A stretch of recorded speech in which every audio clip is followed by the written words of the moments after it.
Magandang umaga, umaayong udto mga kalabs. Magluto day tag takway. So, pa nagpalit man si Papa gabi ig takway mga kalabs. Karon pa nako naluto kay naana may naluto gahapon ay gabi nga sudan. So yan, ato siyang butangan ng og gamay nga suka. Nya timplahan na dayon siya atong paaboton nga karagi mara siya kumbaga maglaway-laway ang kuan takway. Kamura mo to siya lami na siya kaunon ba.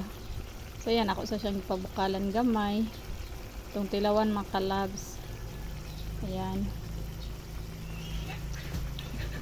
Yan dapat mo agaw ang aslom. Ang di po siya ingon nga parat nga na ba. Kaya lang kung ako ang magluto ani mga kalabs, sweet and spicy guni siya. Pero naamo ko sudan dito okay ra na ko sweet and spicy ni. Yan. Na naman kayo ang palaya ako dito mga kalabs. So, sweet and spicy para lami mga kalabs. So, unsa inyong mga sudan diya mga kalabs. So, ako is takway. O, diba? Mo ni siyang takway mga kalabs tungkuan sa gabi.